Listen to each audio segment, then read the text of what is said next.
Les Journées du patrimoine sont de retour à Échirolles pour cette 42e édition plongée au cœur de l'histoire de la ville. Samedi, le service des archives a ouvert ses portes pour une visite guidée dynamique entre documents rares et récits oubliés. Découvrez comment Échirolles se raconte à travers ses archives. Bienvenue déjà, à la fois à l'hôtel de ville mais surtout pour cette visite des archives municipales du coup d'Échirolles. Quand on est dans une mairie, donc à l'échelle de la ville, c'est Madame la maire qui est responsable au civil et au pénal de la gestion de ces documents. Donc depuis les années 80, il y a eu déjà plus ou moins 783 versements. On a deux types de boîtes, une boîte qui fait de largeur 10 cm et l'autre 15, donc le 6 et 15. Oui, bravo mesdames, merci d'avoir joué le jeu. Voilà.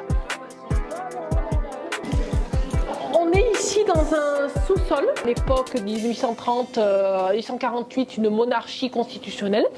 Et du coup, le roi Louis-Philippe va accorder à Échirolles un statut de commune. Et du coup, puisque Échirolles est reconnue en tant que commune, un premier maire, les ancêtres du CCAS, le vrai premier tout registre de délibération de la ville d'Échirolles, des grandes familles locales dauphinoises, la famille Pizanson, propriété ferme. En 1914, donc ici vous avez un plan d'Échirolles qui date de 1927. On commence à voir se dessiner un Échirolles qui va ressembler de plus en plus à ce que l'on connaît aujourd'hui. On peut reconnaître ici une docteur, une infirmière, en tout cas avec la Croix-Rouge, tout simplement, avec son petit brassard. Toujours aussi enrichissant.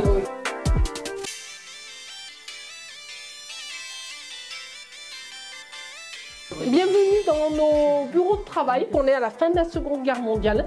Échirolles se veut être une ville qui accueille des personnes de tout horizon, vraiment, autour d'une certaine qualité de vie. Du coup, on est face à une ville qui est en pleine expansion, qui se construit. Donc, on va voir l'émergence de nouveaux quartiers. La place Beaumarchais, vous pouvez constater qu'on concilie végétation, donc lieu de verdure, avec les grands immeubles, enfin les barres d'immeubles. C'est 20 années qu'on vous présente ici.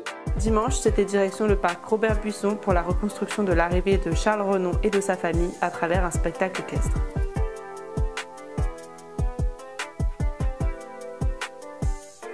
Marie Médecinger, je suis enseignante à l'étrier du Dauphiné et je vous présente 5 chevaux qui travaillent avec moi au centre équestre. Et nous avons voulu participer à cette journée du patrimoine et faire une démonstration avec des costumes pour cette journée. Découvrir qui était Charles Renaudon et puis voir les chevaux et voir...